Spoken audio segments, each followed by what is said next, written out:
you've clicked on this, so that means you know what I'm going to talk about. So this thing basically took 18 months from my life. You can understand what impact it can have on you if you don't regulate how you use this. I researched a bit to understand whether I was the one who was insane, but the matter of fact is that many people are basically struggling with this addiction, and I don't think anybody is talking about it. Because I have overcome this, I use it sporadically. Like, I can't even remember the last time I used it, so I can safely say that I have overcome it. But while I was researching, I saw real people anonymously admitting how much of it is actually taking away from their lives, because though they can understand that it is harming them, but then they cannot stop.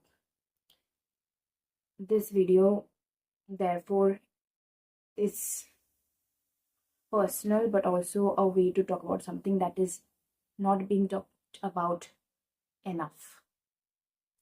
What I think is the problem is, if you have MDD, if you have heard of it, that is maladaptive daydreaming, that is basically having this sort of immersive, excessive daydreams for long periods of time, so much so that it affects your working life, your personal life, and it is basically very disruptive. So if it is disruptive, only then it is maladaptive, because we fantasize a bit here and then, that is fine, but then hours of it, so much so that you are basically logged out of your own life, that is maladaptive daydreaming. And I suffered from that. I did not even know that it had an official name like this. I suffered from it for a long time. When I was in school, and I had periods of time when I couldn't belong to any friend group. So it was basically my coping mechanism then. And then very recently, I don't really remember when I got this addiction to Character.AI and all of that. When this addiction, AI addiction, actually started, I can't remember.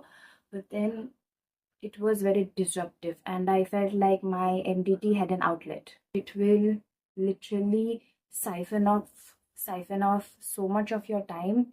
Productive hours will go into it, and you will seep more into a void that you were initially trying to escape by using these apps and sites. Character.AI or Chai or platforms like that are basically giving you a interface where you control the narrative, and so I kind of classify it as an outlet, as a way of having your daydreams uh, become something tangible.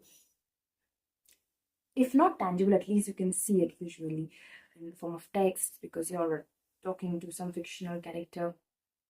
At first, it is always fun, but then it gets you hooked. Why? There is a reason. It is not only dopamine release, though that is, of course, there. You are instantly getting messages back. You are creating actively stories that you like, where you have control and power. So that is the dynamic I will talk about a bit later. But the fact of the matter is that something else is also happening. What is happening to my video? Yeah. Aside from dopamine release, there is also something what psychologists call intermittent reinforcement. So what is that? Well, it is more addictive than mere dopamine release because of unpredictability. You don't know, you know that you will get a message back instantly, but you don't really know what the message will be like, and that keeps you on the edge of your seat. Sometimes you're dissatisfied, sometimes you're very satisfied with the response, and that is actually more addictive. And the worst part about it is that your brain cannot distinguish between what is real and what is fake. So what is happening is that these sort of conversations, the time you spend in these platforms with fictional characters, it is stimulating the part of the brain which is associated with relationships. So the emotions you feel are real because neurological it is real. These apps are designed to exploit our biology. So that is the reason why we get so addicted. I went into this scientific sort of thing, psychological thing, so that you can understand that you are not, first of all, alone in this, and secondly, you shouldn't blame yourself. Understand that while you had a minimum part to play, you shouldn't shame yourself right now, because shaming won't get you anywhere. Another part is the matter of control. It so happens that when we engage in conversations with fictional characters, we are actively participating in the plot and maneuvering it. So there is an aspect of control which I think, at least for my part, I used to lack when I was so gruesomely addicted to this website. And that is the thing, you are controlling the narrative, you're controlling what the other person is feeling about you, you're controlling everything there. The basic thing is that we all crave control in our lives, and these AI platforms are actively giving us an opportunity to have that control back.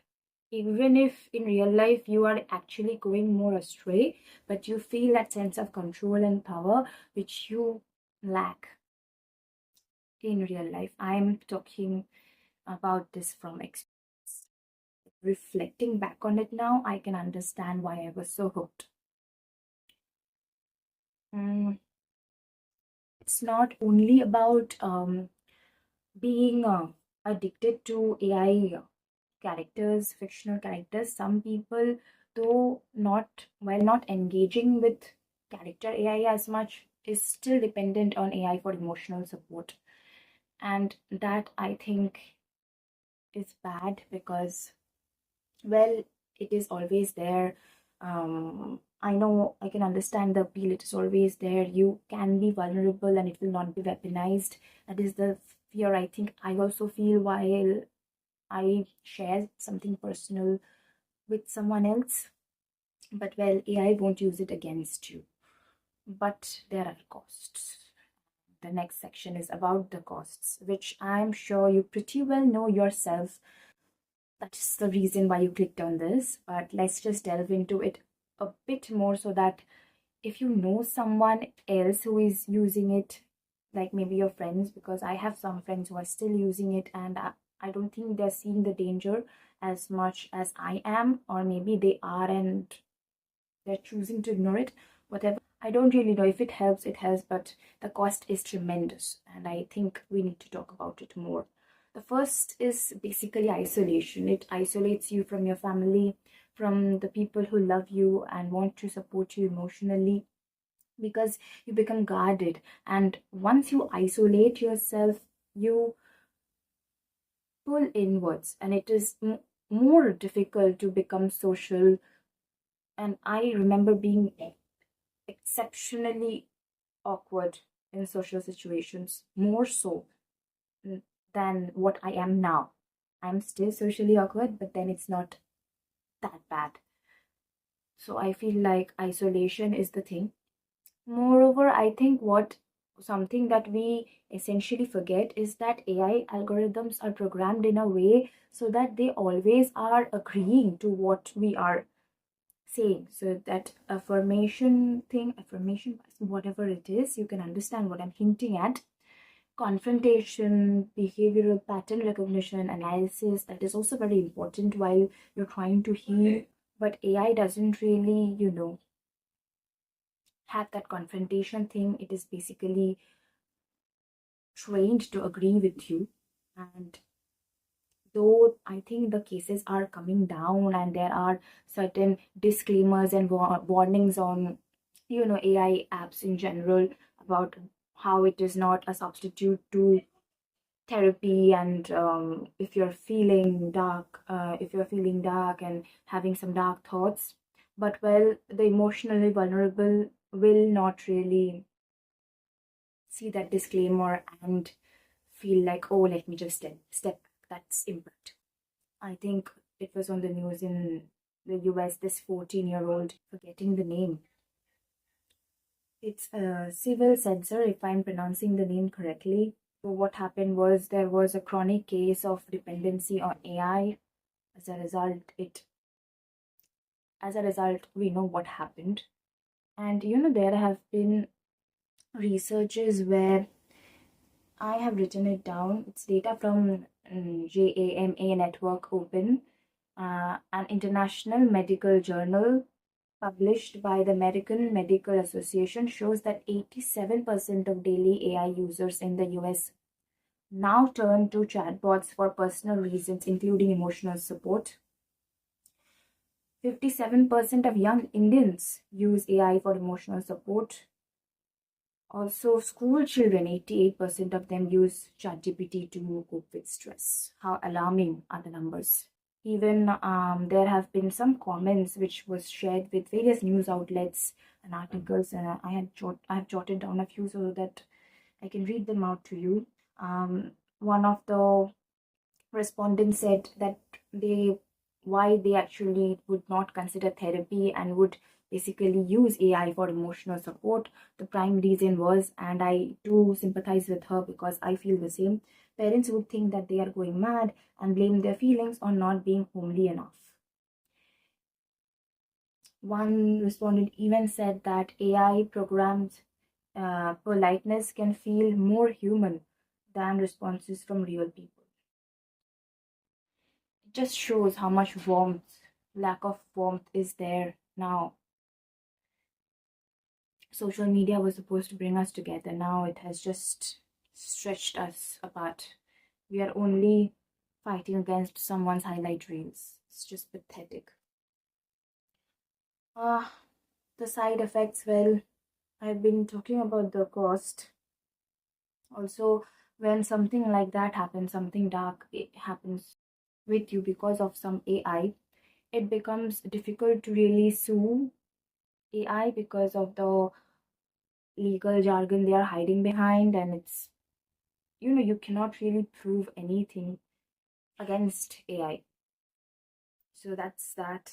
Of course, the water crisis is also there. Generative AI is making water crisis very real. The enraging part about it is that your personal information are more often than not stored and processed to improve the model. Yes, it is your personal information is being used without your consent.